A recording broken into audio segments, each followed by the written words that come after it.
وعلى من نوى به أساتذتنا ومشايخنا وعلى من نوى به حبيبنا محمد صلى الله عليه وسلم. سر الفاتحة.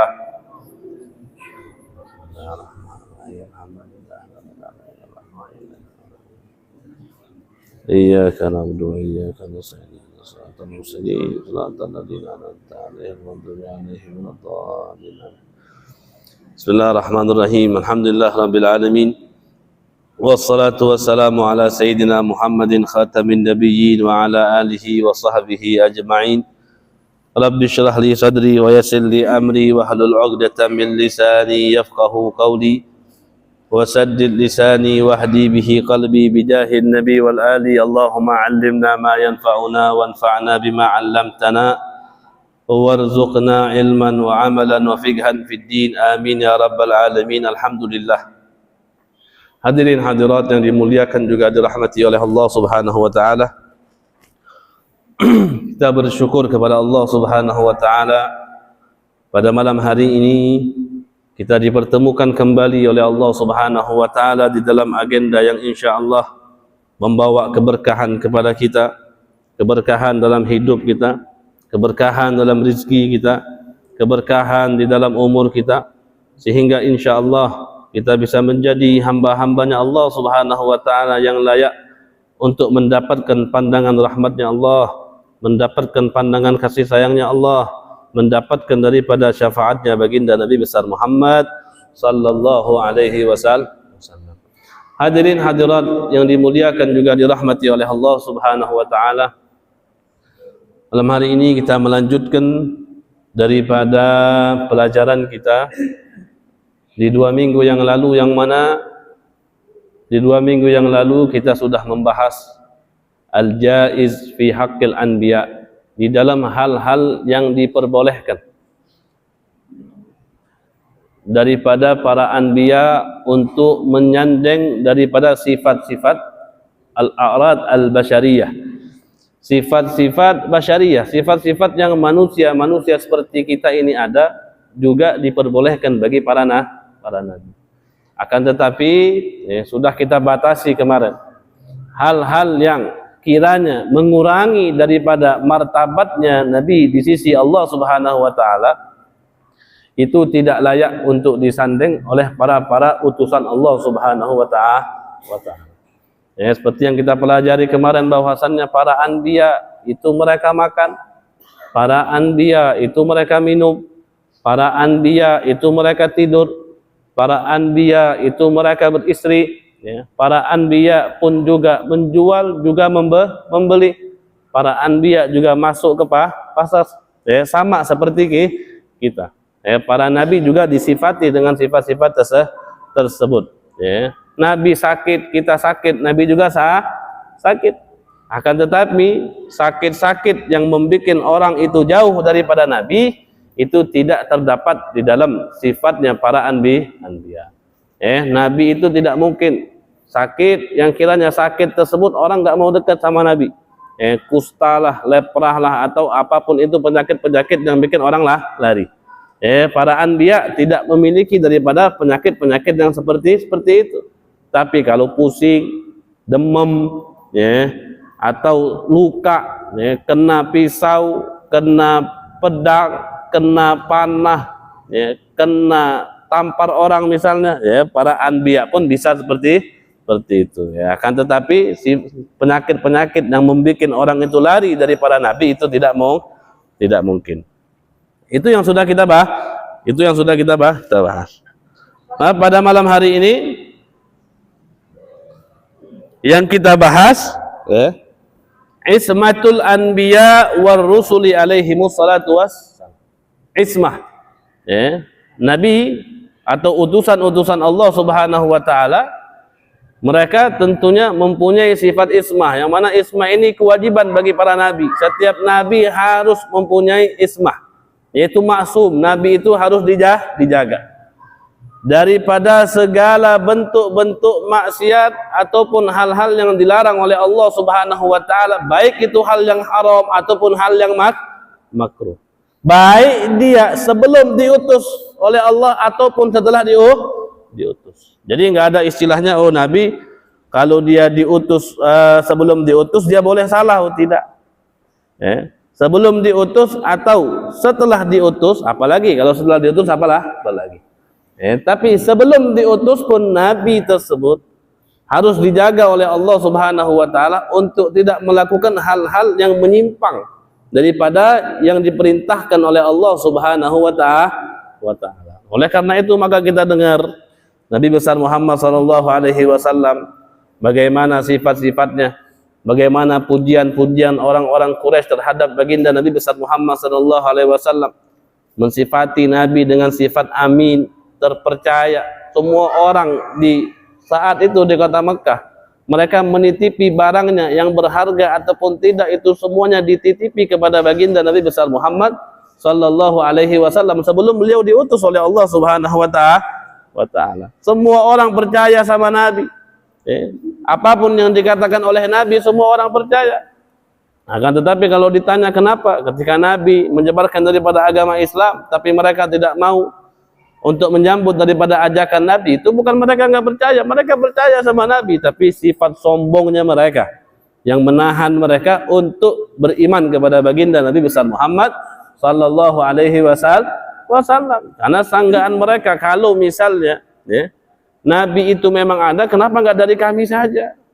Karena kedudukannya kami, namanya Mekah itu ada kabilah-kabilah, ada keturunan-keturunan yang mana di beberapa keturunan tersebut mereka mempunyai kedudukan masing-masing. Kedudukan ini lebih tinggi daripada kedudukan ini. Walaupun mereka orang Mekah, tapi tetap petinggi-petingginya pun mereka mempunyai kedudukan masing-masing. Mereka yang menganggap kedudukan mereka lebih tinggi daripada baginda Nabi besar Muhammad sallallahu alaihi wasallam, tentunya mereka mengatakan, kenapa enggak dari kami saja? Kenapa harus dari Muhammad? Itu sifat sombongnya mereka. Akan tetapi apa yang dikatakan oleh Nabi, apa yang dilakukan oleh Nabi, apa yang tampak dari Nabi sebelum nubuwah, mereka semua memuji dan mempercayai daripada baginda Nabi besar Muhammad sallallahu alaihi wasallam. Maka sifat ismah atau maksum terjaga dari maksiat kepada Allah Subhanahu wa taala atau melakukan sesuatu hal yang makruh, itu ada di dalam jati dirinya para anbiya, baik itu sebelum mereka diutus atau setelah diutus oleh Allah Subhanahu wa taala. Begitupun juga malaikat mempunyai sifat ismah. Manusia-manusia seperti kita ini di dalam kedudukannya mempunyai juga, tapi bukan disebut dengan ismah atau maksum, enggak, tapi seperti wali, orang-orang ahli taat, orang-orang ahli ibadah, mereka mempunyai dibawa daripada ismah, maksudnya mahfud, mereka dijaga oleh Allah. Makanya orang yang dekat dengan Allah, keterikatan hatinya begitu erat kepada Allah Subhanahu wa taala, yang terpancarkan daripada bentuk taatnya kepada Allah, baik dalam salatnya, baik dalam munajatnya, baik di dalam amal-amaliyah sehari-hari mereka. Kenapa mereka sedikit melakukan maksiat? Karena mereka dijaga oleh Allah. Tapi penjagaannya Allah terhadap mereka itu tidak sampai kepada penjagaannya Allah kepada nabi-nabinya Allah. Kalau nabi mustahil maksiat, tapi kalau wali jarang untuk bermaksiat, tapi kemungkinan ada. Kemungkinan ada. Tapi kalau nabi atau utusan-utusannya Allah tidak mungkin berpaling dari Allah Subhanahu wa taala, tidak mungkin bermaksiat kepada Allah Subhanahu wa taala, tidak mungkin melakukan hal-hal yang makruh apalagi yang haram. Wali atau orang yang mempunyai kedudukan yang tinggi juga di sisi Allah, jarang bagi mereka itu untuk sekali bermaksiat kepada Allah Subhanahu wa taala. Maka ini selaras dari apa yang dikatakan oleh Al-Habib Abdullah bin Alwi bin Muhammad Al-Haddad. Beliau katakan, aku jangankan melakukan hal yang makruh, niat saja untuk melakukan hal yang makruh pun gak ada dalam hati. Jangankan melakukan hal yang makruh, niat saja untuk melakukan hal yang makruh saja gak ada dalam hati saya. Ini hal yang makruh, berarti apalagi hal yang haram. Kalau yang makruh saja nggak mereka lakukan, maka yang haram apalagi tidak mereka lakukan. Ini dalam kedudukannya para wali. kedudukan orang-orang yang dekat kepada Allah Subhanahu wa taala. Apalagi para anbiya, terkhusus Nabi besar Muhammad sallallahu alaihi wasallam. Adapun hal-hal yang makruh yang tujuannya, kalau misalnya ada sebagian ulama mengatakan kalau misalnya ada nabi yang melakukan hal yang makruh, misalnya kalau misalnya dengan tujuan untuk disyariatkan sebuah syariat, itu tidak apa. Tapi nggak ada istilah nabi itu yang melakukan sesuatu hal yang makruh yang di luar daripada konteks syariat, itu tidak ada.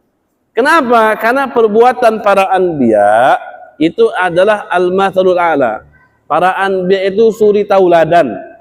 Para anbiya itu contoh. Apa yang mereka lakukan itu akan dicontoh oleh umat-umat yang ada di zaman mereka ataupun setelah mereka.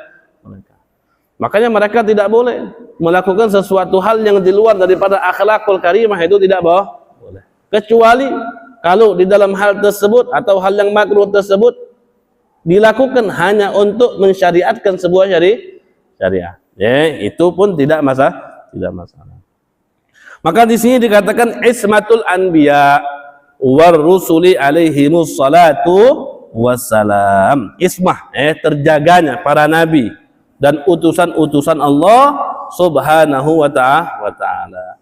Qala an-nazim rahimahullah, nazim Syekh Ahmad Al-Marzuki, beliau berkata, ismatuhum kasairil malaikah wajibatun wa fadalul malaikah. Ismatuhum, penjagaannya mereka tersebut kasairil malaikah, seperti para malaikat. Nabi itu dijaga oleh Allah seperti para malaikat, yang mana para malaikat itu tidak mungkin berpaling dari apa yang diperintahkan oleh Allah. Allah ciptakan malaikat, satu ente dari aku ciptakan, sampai hari kiamat tugasmu cuma sujud, sampai hari kiamat tugasmu cuma diri saja, sampai hari kiamat tugasmu cuma liatin ini saja, lakukan ini. Semua malaikat itu tidak berpaling dari apa yang diperintahkan oleh Allah Subhanahu wa ta'ala, dijaga oleh Allah. Begitupun para nabi. Wajibatun, dan sifat isma ini wajib dimiliki oleh para anbiya, wajib dimiliki oleh para nabi. Wa fadalul malaika, dan para anbiya fadalul malaika, mereka di dalam kedudukannya lebih unggul daripada malaikat.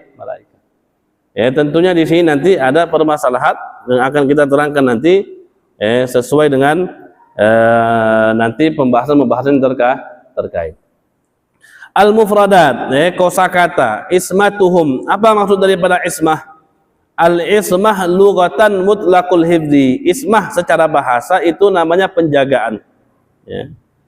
Wastilahan, dan secara istilah, ismah itu adalah hifdzullahi lahum minadz-dzanbi ma'astihalati wuqu'ih. Allah menjaga mereka daripada bentuk dosa-dosa, bersamaan dengan itu mustahil bagi para nabi untuk melakukan daripada dosa-dosa tersebut. Itu yang dimaksud dengan ismah. Jadi apa maksum? Nabi itu maksum. Apa itu kata maksum? Maksum itu Allah Subhanahu wa ta'ala menjaga para nabi daripada dosa-dosa.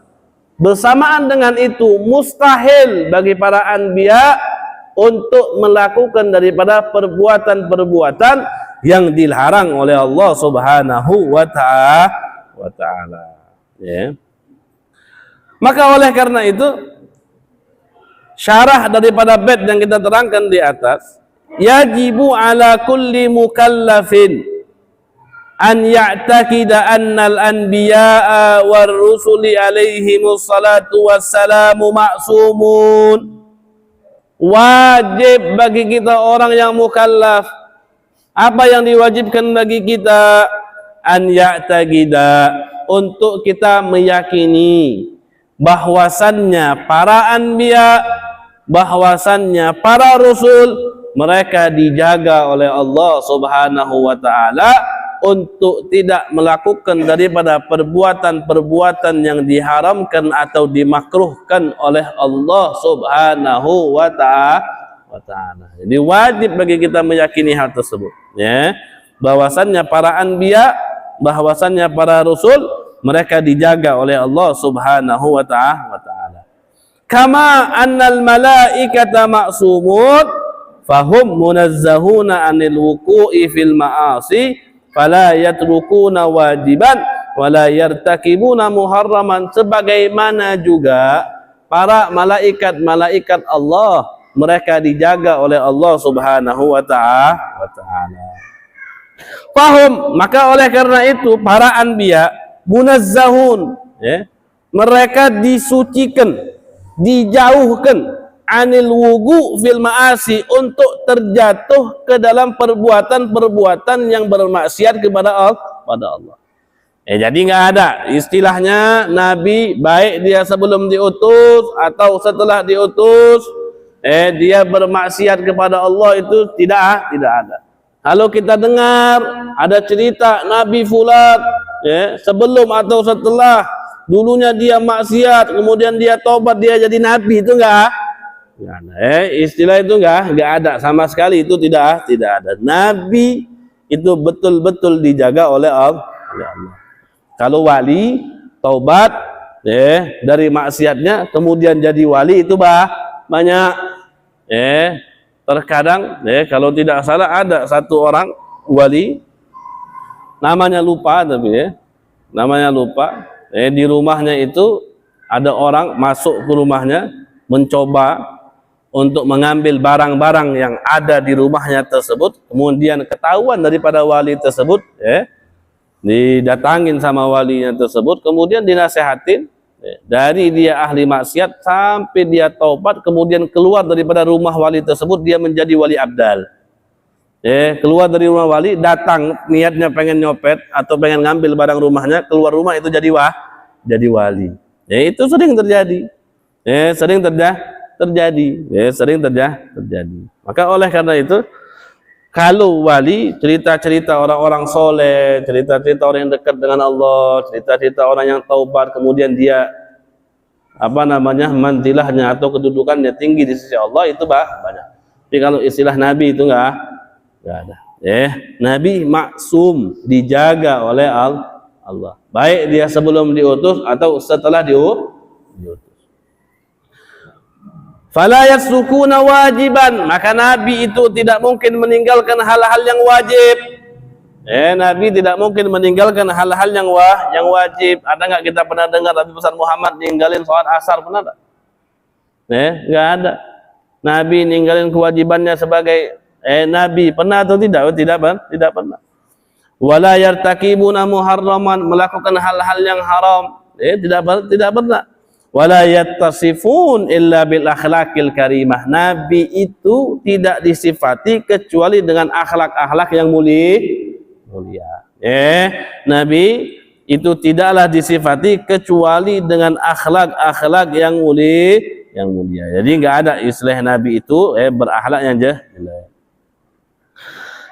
Disebutkan di sini dalam kitab Al-Imam As-Sanusi, beliau mengatakan, wa yukhad min qaulina Muhammadur Rasulullah istihalatu fi'lul manhiyat kulliha sawa'un nahyu tahrim au karahah.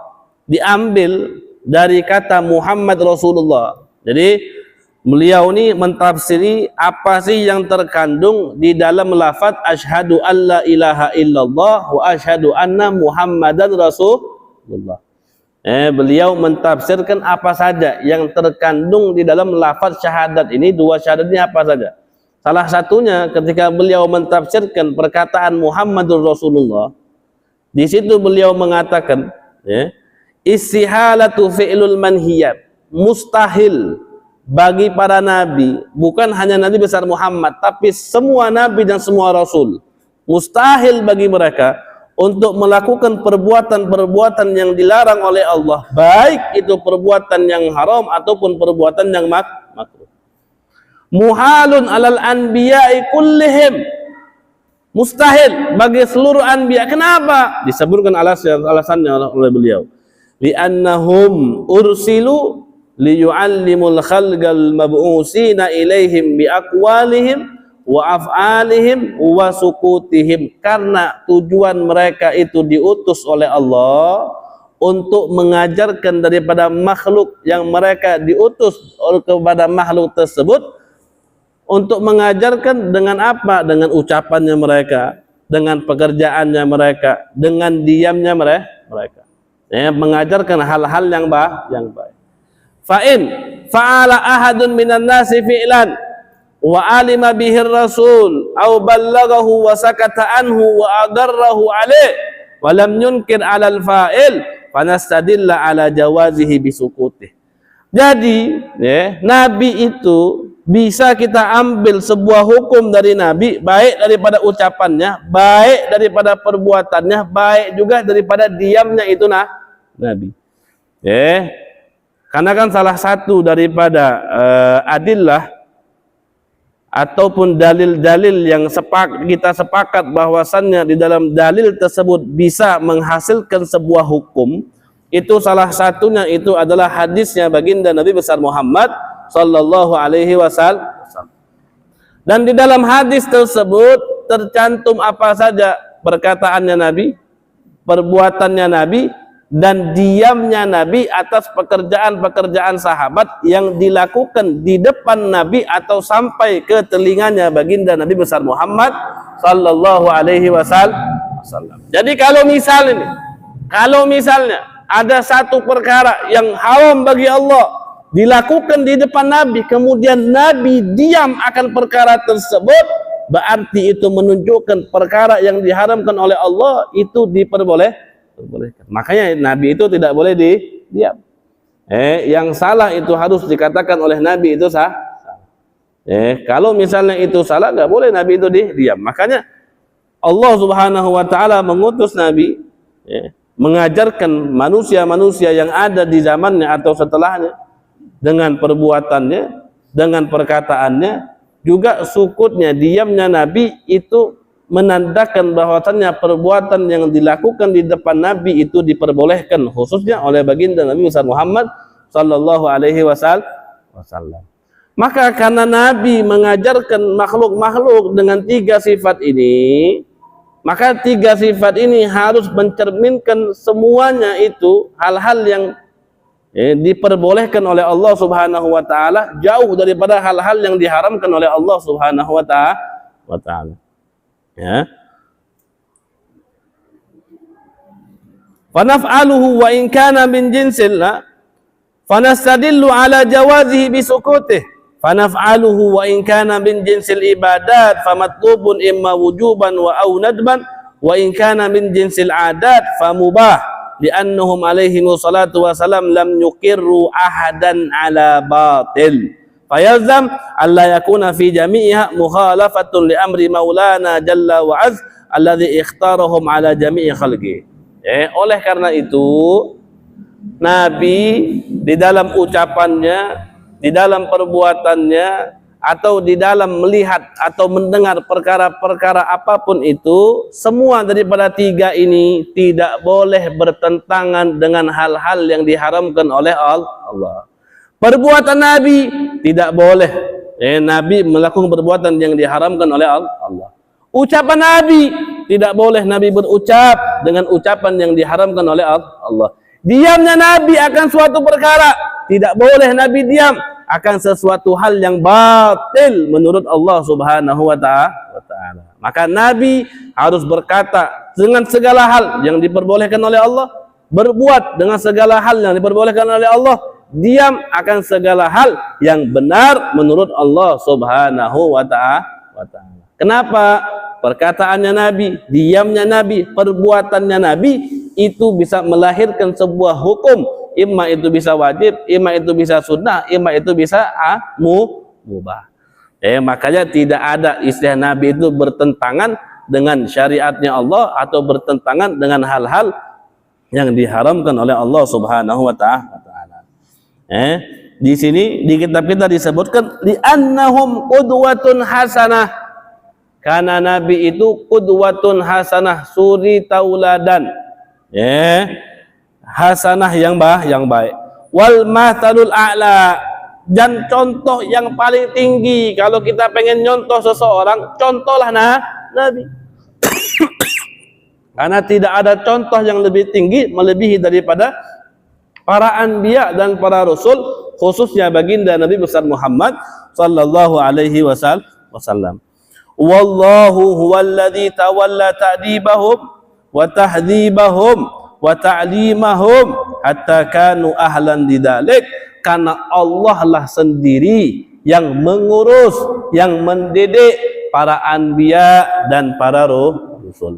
Sebagaimana Nabi pernah mengatakan, allamani rabbi fa ahsana ta'dibi. Kata Nabi apa? Yang mengajari Nabi siapa? Allah.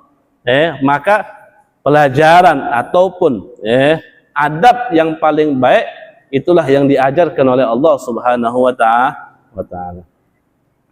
Wa mimma yadullu ala ismatihim, kalau kita ditanya apa sih dalilnya daripada atau petunjuk daripada bahwasanya Nabi ini maksum.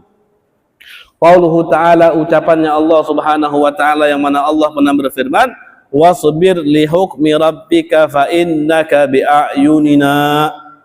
Wasbir, sabarlah, li hukmi rabbik, di dalam menunggu keputusan-keputusan Tuhanmu, fa innaka bi'ayunina, maka sesungguhnya kamu bi'ayunina, di dalam penglihatan kami, di dalam penjagaannya kami. Wa qauluhu ta'ala, dan juga Allah Subhanahu wa taala berfirman, wa ma kana li nabiyyin ayyahul. Kata Allah, enggak ada di antara para anbiya atau para nabi itu yaghul, yang mereka berkhianat di dalam apapun, rampasan perangnya ataupun berbicaranya atau apapun itu enggak ada. Enggak ada istilah nabi itu rampasan perang kemudian dia ambil dulu kemudian dikasih ke orang, enggak. Dan rampasan perang yang hanya diperbolehkan itu umatnya baginda Nabi besar Muhammad sallallahu alaihi wasallam. Kalau zaman dulu kalau ada nabi perang, ada rampasan perang itu dibakar. Barangnya itu enggak dimakan. Kayak Nabi katakan wa uhillat liyal ghanaim. Salah satu keistimewaan Nabi besar Muhammad, rampasan perang yang beliau dapatkan itu dihalalkan oleh Allah. Makanya ketika Nabi perang, dapat rampasan perangnya dibagikan kepada sahabat-sahabat. Yang ikut perang bagiannya seperti ini, yang ikut perang bawa kuda juga bagiannya seperti ini. Untuk orang-orang yang du'afa yang ada di kota Madinah atau dimanapun bagiannya seperti ini. Kalau zaman dulu nggak ada istilah rampasan perang itu dibagikan, nggak ada. Hilang habis semuanya kebakar, nggak dihalalkan oleh Allah. Rampasan perang hanya dihalalkan untuk baginda Nabi besar Muhammad sallallahu alaihi wasallam. Dengan dalil Nabi katakan uhillat liyal ghanaim, yang diperbolehkan atau dihalalkan bagi saya al-ghanaim, rampasan perang. Wa qauluhu ta'ala, dan Allah Subhanahu wa taala berfirman, wa algaitu 'alaika mahabbatan minni wa litusna'a 'ala aini. Aku meletakkan kepadamu mahabbah, kasih sayang daripada aku, kata Allah Subhanahu wa taala, wa litusna'a 'ala aini. Dan apa yang diperbuat oleh para anbiya itu semuanya di dalam penjagaannya Allah Subhanahu wa taala. Ini adalah beberapa dalil yang menunjukkan bahwasannya para anbiya dan para rasul itu maksum, dijaga oleh Allah Subhanahu wa taala. Maka kita jangan sampai meyakini bahwasanya nabi itu pernah bermaksiat, bahwasanya nabi itu boleh bermaksiat. Jangan sampai kita meyakini hal-hal yang seperti itu. Para anbiya, para rasul semuanya di dalam penjagaannya Allah, tidak pernah mereka melakukan hal-hal yang diharamkan oleh Allah ataupun hal-hal yang dimakruhkan oleh Allah Subhanahu wa taala. Wa hum afdalu minal malaikah ala ma dhahaba ilaihi jumhurul asy'ariyah. Dan para anbiya, para rasul itu lebih afdal, lebih baik daripada malaikat. Inilah yang pendapat yang keluar daripada kebanyakan ulama-ulama asy'ariyah. Di sini ibarat di sini menunjukkan bahwasannya ada perbedaan pendapat juga di dalam sebagian pendapat ulama. Tapi jumhurul asy'ariyah, kebanyakan ulama-ulama asy'ariyah, mereka sepakat bahwasannya para anbiya itu lebih afdal dari para malaikat. Walaupun ada sebagian ulama juga mengatakan ada sebagian malaikat yang lebih afdal daripada para anbiya selain Nabi besar Muhammad sallallahu alaihi wasallam. Kalau Nabi Muhammad itu sepakat, ya, kalau Nabi Muhammad sepakat, makhluk yang paling afdal di antara para nabi, makhluk yang paling afdal di antara para malaikat, itu sepakat ulama itu adalah baginda Nabi besar Muhammad sallallahu alaihi wasallam. Tidak ada istilahnya perdebatan lagi, tidak ada. Ya. Kalau hujan nggak berhenti, nggak selesai majlisnya. Kalau nggak bisa pulang buat apa kan? Mending kita tuh. Jadi sepakat ulama, sepakat. Kalau misalnya Nabi besar Muhammad sallallahu alaihi wasallam itu sudah pasti lebih afdal daripada malaikat, lebih afdal daripada nabi-nabi yang lain. Yang cuman ada perbedaan bahwasannya para malaikat, sebagian ulama mengatakan ada yang lebih afdal daripada nabi atau utusan-utusan Allah. Tapi pendapat kebanyakan para ulama-ulama khususnya Al-Asy'ariyah itu mereka berpendapat bahwasannya kedudukan para nabi itu lebih afdal daripada malaikat. Seperti itu. Wa dalilu ala dzalik, dalilnya apa bahwasannya para nabi itu lebih afdal daripada para malaikat? Qauluhu ta'ala, Allah Subhanahu wa ta'ala berfirman, wa idh qulna lil malaikati isjudu li adama fasajadu. Dan ketika qulna, kami katakan kepada para malaikat usjudu, untuk mereka sujud kepada Nabi Adam, fasajadu, kemudian para malaikat itu sujud kepada Nabi Adam. Maksud daripada sujud di sini bukan sujud menyembah, bukan, tapi sujud ta'zim, menghormati Nabi Adam alaihi salam. Jadi bukan sujud nyembah seperti kita sujud, bukan seperti itu, tapi untuk memuliakan saja, menghormati. Kenapa? Karena Nabi Adam itu nabi, dan salah satu hal yang Allah muliakan Nabi Adam, kenapa? Karena Nabi Adam diberikan ilmu oleh Allah Subhanahu wa ta'ala. Dan ini juga salah satu dalil bukti bahwasannya Allah Subhanahu wa ta'ala memerintahkan kita untuk menghormati orang-orang yang berilmu di antara kita. Karena malaikat pun Allah Subhanahu wa ta'ala perintahkan mereka untuk sujud kepada Nabi Adam dengan salah satu alasan dia nabi, juga Nabi Adam diberikan ilmu oleh Allah yang tidak Allah berikan kepada para malaikat. Amarahum bisujudi ta'ziman lahu. Allah Subhanahu wa ta'ala perintahkan sujud kepada Nabi Adam ta'ziman lahu, karena menghormati daripada Nabi Adam. Falau lam yakun Adam afdal minhum lama umiru bisujudi lahu. Kalau kiranya Nabi Adam itu tidak lebih afdal daripada para malaikat, maka Allah enggak mungkin nyuruh malaikat sujud kepada Nabi Adam. Dengan Allah memerintahkan malaikat sujud dengan Nabi Adam, itu bukti bahwasannya Nabi lebih afdal dari malaikat. Kalau malaikat lebih afdal dari Nabi, enggak mungkin Allah suruh sujud malaikat. Allah suruh agungkan itu Nabi, enggak mungkin. Tapi karena Allah suruh sujud, dan sujud itu untuk menghormati Nabi, maka itu menandakan bahwasannya anbiya itu lebih afdal daripada malaikat. Nah itu juga wa mimma yajibu i'tiqaduh, dan juga yang wajib untuk kita yakini. Apa yang wajib untuk kita yakini? Anna ba'dal anbiya war rusuli afdalu min ba'din. Wajib kita juga meyakini bahwasannya para nabi itu, sebagian daripada para nabi ataupun rasul itu lebih baik daripada sebagian nabi. Kalau dari istilah nubuwah itu tidak ada beda. Nabi ini, di dalam istilah nubuwahnya atau kenabiannya itu tidak ada beda. tapi kedudukannya itu ada beda. Jadi kalau dari istilah kenabian atau istilah kerasulan itu tidak ada beda. Tapi dalam sisi kedudukan orangnya itu ada bedanya. Kita tidak diajarkan untuk membedakan para nabi, tidak. Kata Allah, la nufarriqu baina ahadin mir rusulih. Kita tidak membedakan baina ahadin mir rusulih daripada salah satu utusannya Allah. Oh, ini utusan Allah, oh ini tidak, enggak. Semua kita meyakini para anbiya, para rasul itu semua utusannya Allah. Mereka kedudukannya tinggi di sisi Allah. Akan tetapi satu sama lain mempunyai kedudukan yang berbeda di sisi Allah Subhanahu wa ta'ala. Tidak seperti para orang-orang Yahudi, para orang-orang Nasara, yang mana mereka itu meyakini ini nabi dan tidak meyakini si fulan itu nabi. Enggak boleh kita seperti itu.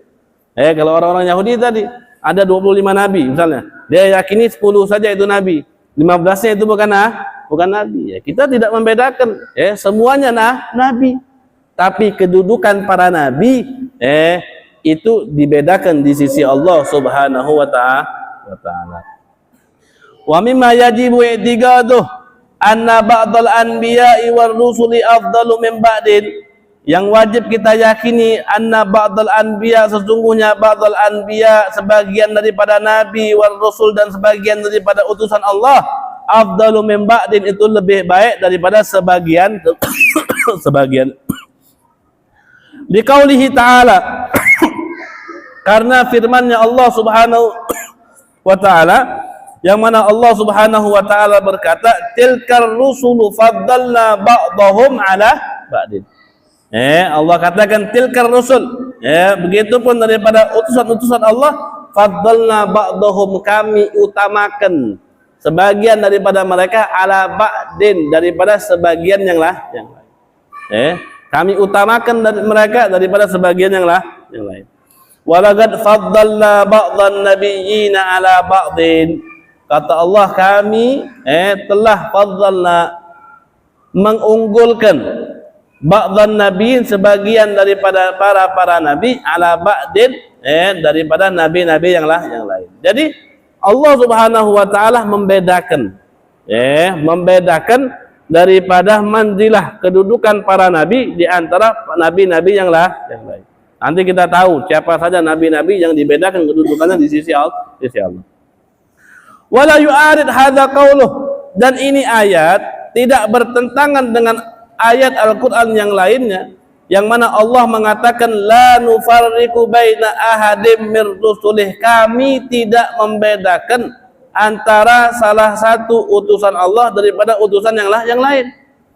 Lianna makna hadhil ayah, karena arti ini ayat adamat tafriq fi risalatihim wal imani bihim. Jadi makna ayat Allah tidak membedakan rasul di antara rasul yang lain, maksudnya itu Allah tidak membedakan di dalam keutusannya, di dalam nubuwahnya, di dalam risalahnya, di dalam keimanan kita kepada mereka, itu Allah tidak bedakan.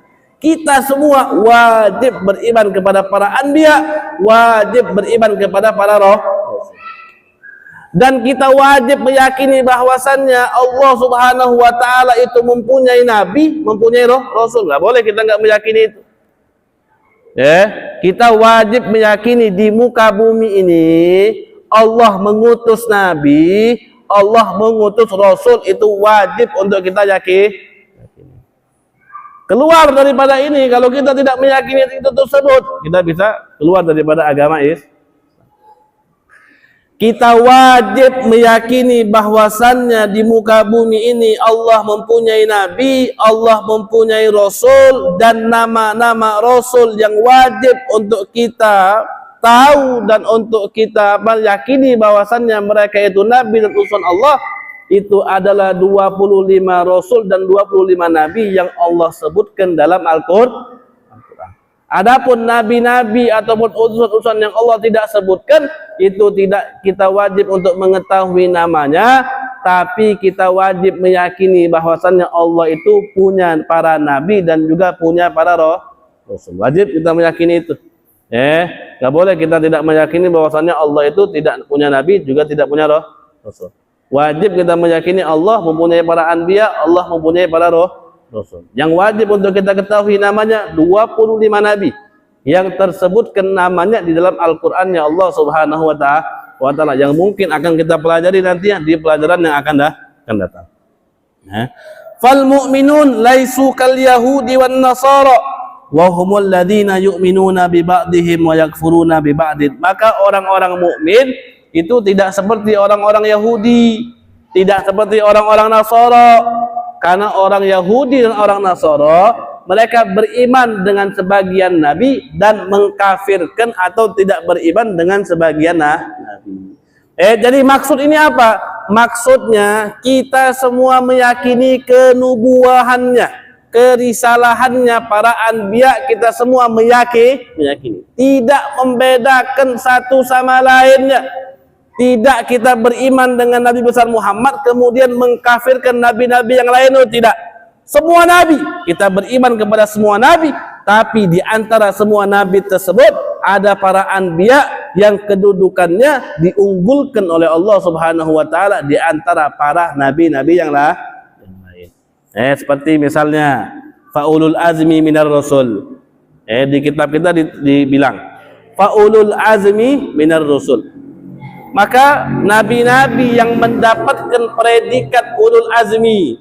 Ulul azmi itu apa? Ulul azmi itu nabi-nabi yang paling sabar, wasabat yang paling kokoh, watahammulil masyak, nabi yang paling banyak mendapatkan cobaan itu disebut nabi yang ulul azmi. Nabi ulul azmi itu nabi yang paling banyak cobaannya, tapi nabi yang paling sabar dan nabi yang paling kokoh di dalam menjalankan risalahnya. Itu disebut nabi yang ulul azmi. Nah, nabi-nabi yang ulul azmi itu lebih afdal daripada nabi-nabi yang lain.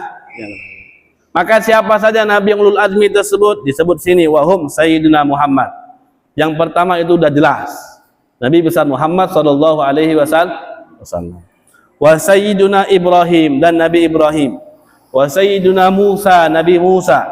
Wa sayyiduna Isa, Nabi Isa.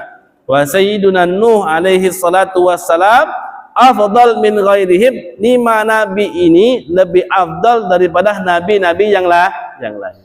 Ya.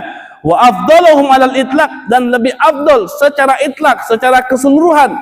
Semua nabi, siapa yang paling afdal? Nabi besar Muhammad sallallahu alaihi wasallam. Jadi intinya apa? Intinya kita meyakini semua nabi, beriman dengan semua nabi, beriman dengan semua rasul, tapi di antara para nabi itu pun juga ada yang lebih diunggulkan daripada nabi-nabi yang lain. Jadi maksud daripada firman Allah, ini jangan salah tangkap. Maksud daripada firman Allah yang mana Allah mengatakan la nufarriqu baina ahadim mir rusulih, kami tidak membedakan rasul daripada rasul yang lain. Maksudnya apa? Kami beriman kepada semua rasul. Kami beriman kepada semua rasul. Kami beriman kepada semua nabi. Tapi tilkar rusul faddalna ba'dahum ala ba'd. Kata Allah, nabi-nabi yang kalian imani tersebut ada yang lebih afdal di antara nabi-nabi yang lain. Berbeda dengan orang Yahudi, berbeda dengan orang Nasara. Orang Yahudi dan orang Nasara, mereka beriman dengan beberapa nabi tapi mengkafirkan nabi-nabi yang lain. Wa mimma yajibu i'tiqaduh, dan yang wajib kita yakini juga nih yang terakhir, anna ba'dal malaikati karrusuli minhum afdal min ghairihim. Yang wajib kita yakini juga bahwasannya sebagian malaikat itu sama seperti para utusannya Allah. Kalau utusannya Allah itu ada yang lebih baik daripada yang lain, maka para malaikat juga kedudukannya ada yang lebih diunggulkan daripada malaikat-malaikat yang lain. Dan paling afdalnya malaikat itu sudah jelas, malaikat Jibril alaihi salam. Allahu yastafi minal malaikati rusula. Allah dalilnya apa? Allahu yastafi minal malaikati rusula. Allah SWT memilih daripada malaikat-malaikat rusula. yang diutus oleh Allah Subhanahu wa taala, wa afdaluhum Jibril alaihi salam. Dan malaikat yang paling afdal itu adalah malaikat Jibril alaihi salam, dan tentunya insyaallah akan kita bahas lagi lebih lanjut di pertemuan kita yang akan datang.